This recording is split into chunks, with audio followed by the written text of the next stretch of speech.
Hello, ओम नमः शिवाय। मैं हूँ Shivangi Shulata Rai Chatterjee. Welcome in my channel Shulata's open window. Libra तुला, ये रीडिंग है आपके लिए 1 जून 2022 से लेके 15 जून 2022 तक की एनर्जी के ऊपर आपका ये रीडिंग बन रहा है। इसका मेन फोकस रहेगा आपका रिलेशनशिप, लव एंड फाइनेंस के ऊपर। आपका थोड़ा सा पास्ट, थोड़ा सा प्रेजेंट एंड थोड़ा सा फ्यूचर लेके ये रीडिंग हम बनाएंगे 3 कार्ड्स वाली। ठीक है, चलिए शुरू करते हैं। Libra past energy, okay. Past, go the distance, okay. आपका प्रेजेंट एनर्जी लिब्रा, पॉइज्ड, अच्छा। एंड आपका फ्यूचर एनर्जी, ओह सोलमेट्स, ब्यूटीफुल, वाओ, कितना सुंदर है। ऐसा लग रहा है जैसे आप एक टारगेट को लेके चल रहे थे पास में ना, जैसे आपने टारगेट सेट कर लिए थे कि मुझे तो वहाँ तक पहुँचना है। देखो इस कार्ड को अच्छे से, जैसे ये जो फ्लैग है ना, this is the target, okay. चीता इस टारगेट को छूने के लिए दौड़ रहा है। तो आपके ज़िंदगी में भी कोई एक टारगेट थे, जिस टारगेट को पाने के लिए आप कोई भी हद तक जाने के लिए तैयार थे। और 47, 4 + 7, समझ रहे हैं, मतलब मास्टर माइंड चल रहा है। 7 + 4 = 11, 11 मतलब 1 मास्टर नंबर।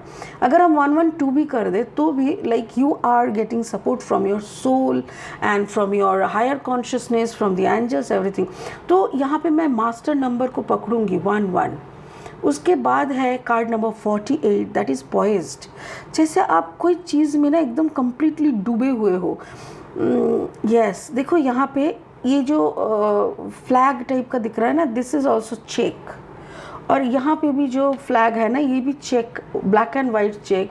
और ये एक biscuit and ash and brown ऐसा टाइप का कुछ है।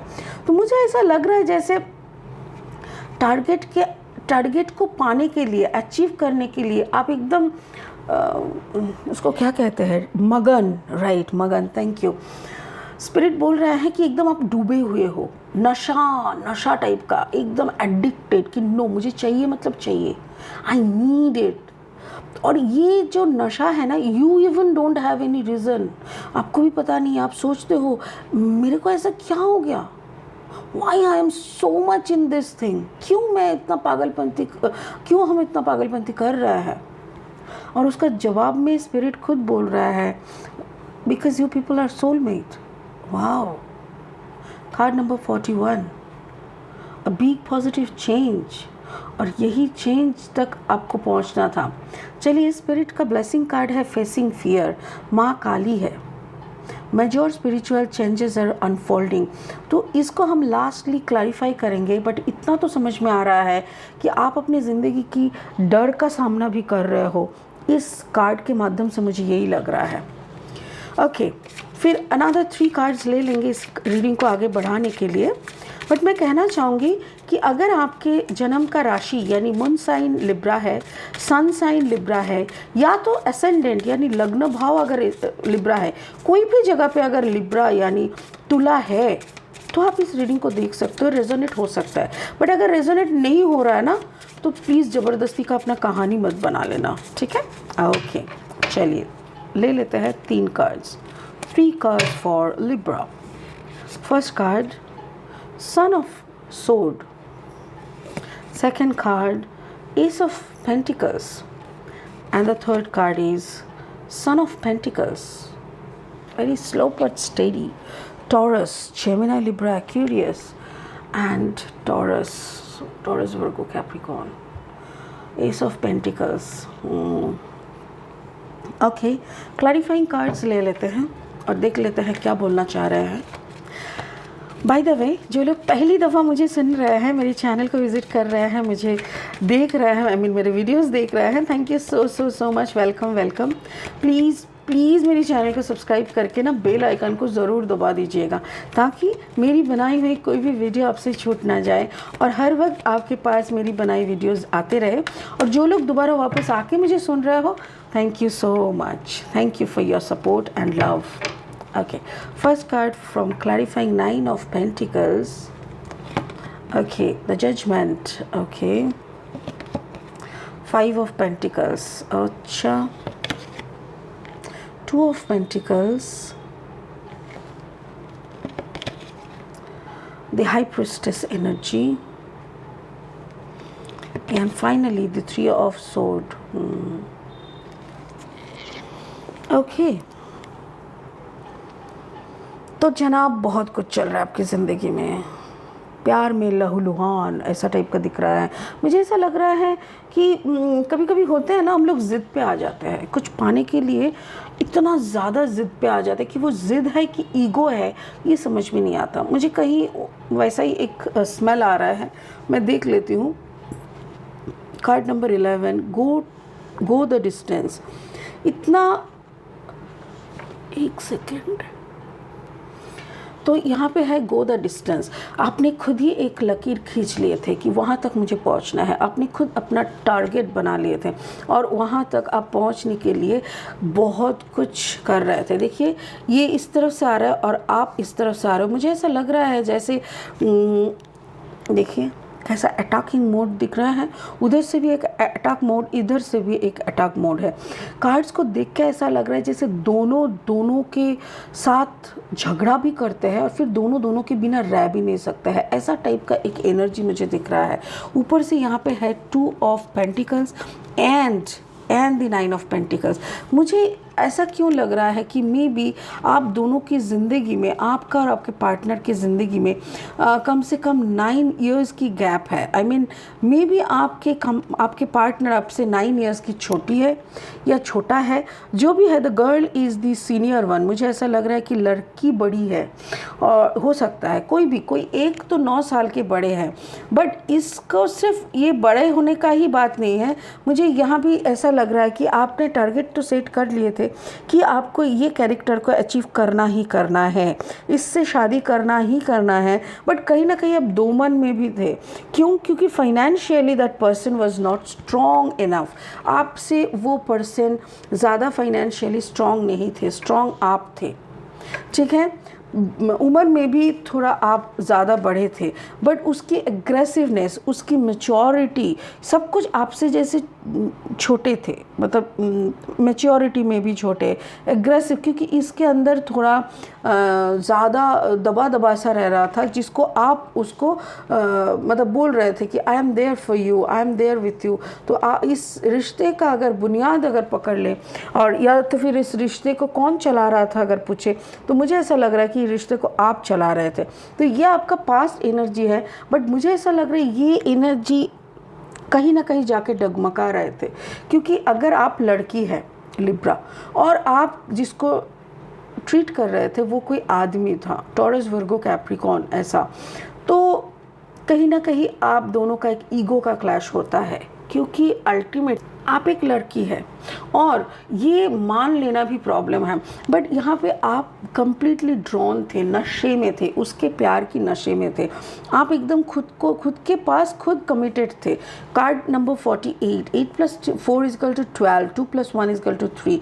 तो कोई ना कोई थर्ड पार्टी सिनेरियो भी हो सकता है कि वो आपसे छोटे होने के कारण कि वो कंप्लीटली किसी और से प्यार कर बैठे, और अगर मैं गलत ना हूँ तो वो इंसान उसके सेम उम्र का था, जहाँ पे उसको जमाने में, फैमिली को कन्विंस करने में हर तरीके से उसको अच्छा लग रहा था। और वहाँ पे जैसे बड़े बूढ़ों का आशीर्वाद मिलना, घर के बड़े लोगों का आशीर्वाद मिलना, उन लोगों का हेल्प मिलना, उन लोगों का सपोर्ट मिलना भी हो रहा था। तो वहाँ पे कुछ जैसे देखिए ये लकीर से भी पत्ते निकल रहा है, तो ऐसा लग रहा है कि जैसे मरे हुए वो एक कैसे बताए, जैसे आपके साथ गहराई था रिश्ते में, बट रिश्ते का बुनियाद हिला हुआ था। आपके साथ बहुत प्यार था, बट कहीं ना कहीं इतना age difference, mentality difference, financial difference, society का डिफरेंस, इतना कुछ डिफरेंसेस था ना कि वो कुछ भी करके कोप अप नहीं कर पा रहा था। आपके साथ वो कदम से कदम मिलाने चलना चाहिए ना। जैसे कहते हैं ना कि सेम स्टेटस में शादी दो तो दोनों के साथ बराबर हिसाब से चल पाते हैं। कोई एकदम हाई स्टेटस की लड़की के साथ अगर मिडिल क्लास मिडिल स्टेटस की लड़के के साथ शादी होता ना, तो दोनों में किसी को हैप्पीनेस नहीं मिलता, क्योंकि लड़की बराबर से सारा टाइम कंपेयर करते रहते हैं और लड़के को नीचा दिखता है, लड़का का ईगो में क्लैश होता है, दोनों अनहैप्पी हो जाते हैं। तो मुझे यहाँ पे ऐसा ही एक एनर्जी दिख रहा है। एंड उसके बाद आपने जजमेंट मांगा, ऊपर वाले से बोला ऐसा प्यार दिया तो दिया, बट ऐसा कैसे प्यार दे दिया, एक ऐसा प्यार थमा दिया जिसका कंपैटिबिलिटी मैच नहीं हो रहा है। मुझे पता है कि वो मुझे कितना प्यार करता है, उसको भी पता है कि हम उसके लिए जान देने के लिए तैयार है, बट कहीं ना कहीं इतना डिफरेंस होने के कारण मैचिंग नहीं हो रहा था। वो जो एक पागलपंती का मैचिंग था ना, वो मैचिंग कहीं खोया हुआ था और किसी बड़े बुजुर्ग का आशीर्वाद भी नहीं मिल रहा था, तो वो बंदा भी नाखुश हो रहा था। तो what is the future energy? Future energy में मुझे ऐसा लग रहा है, देखो कार्ड नंबर 41, 4 + 1 = 5, एक बड़ा सा चेंज आ रहा है, क्योंकि ये आपके सोलमेट है, इसीलिए इतना बड़ा, इतना डीप कनेक्शन आप दोनों फील कर रहे थे। ओके, बट यहाँ पे देखिए जैसे वो एक उसका मैच्योरिटी आपके लिए, जैसे देखिए इस बर्ड्स को देखिए, इधर पे देखने से आपको पता चल जाएगा, ये बर्ड और ये बर्ड, इसको देख के ही लग रहा है ना जैसे मेल बर्ड है और ये फीमेल बर्ड है, राइट? बट इधर पे आपकी स्टोरी में ना ये मेल बर्ड है और आप फीमेल बर्ड हो। आपके हाथ में देखो कितना बड़ा सा चाबी है, जैसे आप सब कुछ चलाते हो, ये आपके पंख के नीचे, आपकी क्या कहते हैं उसको, पल्लू के नीचे, right? I am sorry for my language if it is hurting you, but सच्चाई ये है कि जैसे वो आपकी कमाई पे रहना, आपके घर में रहना, आपके नीचे दबे हुए रहना, ऐसा टाइप का दिख रहा था यहाँ पे। इसीलिए ना कहीं एक मिसमैच टाइप का दिख रहा है। बट अगेन देखिए यहाँ पे देखिए, अगेन वो बंदा कंप्रोमाइज़ करने के लिए भी तैयार हो रहा है, कंप्रोमाइज़ कर रहा है। थैंक यू, स्पिरिट बोल रहा है एक फाइनेंशियल स्टेबिलिटी की तरफ देखते हुए शायद वो कंप्रोमाइज़ कर रहा है। उसके थर्ड पार्टी भी, किसी का तो यहाँ पे दिल टूट रहा है। लिब्रा, मुझे ऐसा लग रहा है कि वो आपकी पैसों को ठुकरा नहीं पा रहा है, आपकी फाइनेंशियल स्टेबिलिटी को ठुकरा नहीं पा रहा है, आपकी प्यार को ठुकरा नहीं पा रहा है, बट कहीं ना कहीं ये मिसमैच उसको, दिल को ना बहुत ठेस पहुँचा रहा है और वो दोना मोना, मतलब आगे पीछे करूँ कि ना करूँ, ऐसा ट्विन माइंड में है। बट यहाँ पे वो किसी के साथ मैचिंग करने का भी कोशिश कर रहे थे, बट वहाँ पे भी मैचिंग ठीक से जम नहीं रहा था। मेरे ख्याल से आप वहाँ पे पोक कर रहे थे। ओह थैंक यू, स्पिरिट बोल रहा है जैसे इस बंदे को आप खो ना दो, इसीलिए आप इसके ऊपर स्टॉक कर रहे थे, बहुत ज़बरदस्त स्टॉकिंग था आपका।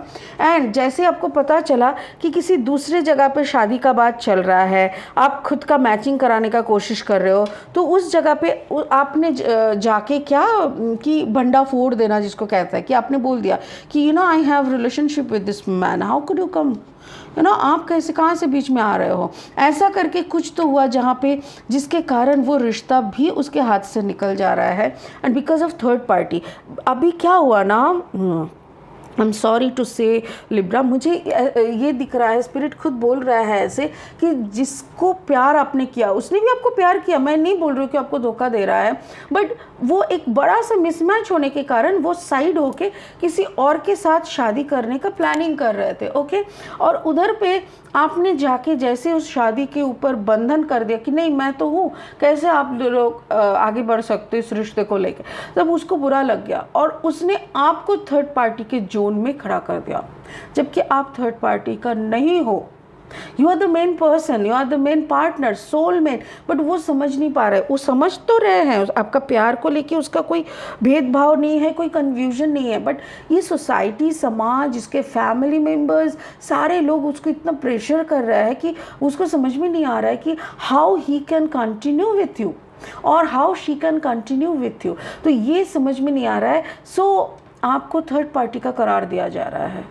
अभी स्पिरिट का ब्लेसिंग कार्ड क्या बोल रहा है, फेसिंग फियर, ये डर शायद आपको कहीं ना कहीं था कि ऐसा तो कभी नहीं होगा ना कि वो मेरे को ही थर्ड पार्टी करके किसी और से शादी करके निकल जाएगा, तो वो आपको था। Major spiritual change changes are unfolding, this is your chance to soar. देखिए इस वक्त स्पिरिट क्या बोल रहा है, ये वक्त है डिसीजन लेने का, ये वक्त है अगर आपको चले जाना है तो चले जाइए, ये वक्त है आपको अगर इस्टेब्लिश करना है कर लीजिए, बट जो भी करेंगे अगर इस्टेब्लिश करना है इसके साथ तो फिर आपको ज़बरदस्ती करना पड़ेगा। और इस ज़बरदस्ती में इवन स्पिरिट बोल रहा है हमको कुछ पता नहीं, हाँ कल जाके अगर कोई गाली बकेगा तुमको तो हमको कुछ पता नहीं, ओके। तो मुझे ऐसा लग रहा है spirit is not allowing this thing. क्योंकि बड़े बुजुर्ग लोग कैसे कहता है पता है, अरे बड़ी सी औरत बच्चे को छोरे को ना बौला कर दिया, बच्चे को ना फंसा लिया, तो ऐसी फालतू का बातें सुनने को आप क्यों जाएंगे।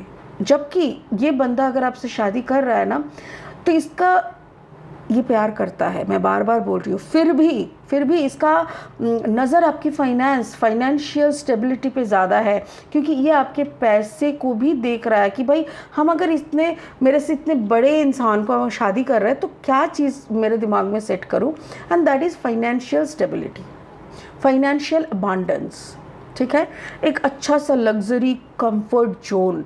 तो इसके तरफ देख के अगर वो आपको शादी करता भी है ना तो भी आप यू कैन अंडरस्टैंड ना आगे चल के क्या कुछ हो सकता है। सो वही स्पिरिट बोल रहा है कि this is the time you should take your firm decision, you have the last chance, okay. So take your decision Libra. मैं तो कहूँगी अच्छे से सोचिए, आराम से ओम नमः शिवाय का जाप करिए, अगर कलमा पढ़ना है तो कलमा पढ़िए, अगर प्रेयर करना है जो भी करना है करिए अपने अपने हिसाब से, और अच्छे से क्लियर दिमाग से डिसीजन लीजिए, क्योंकि this is the last chance spirit is giving you to take the firm and determined decision, okay. चलिए बहुत जल्दी मिलेंगे दूसरा रीडिंग लेके, तब तक के लिए आप खुश रहिए और ओम नमः शिवाय। Thank you so much.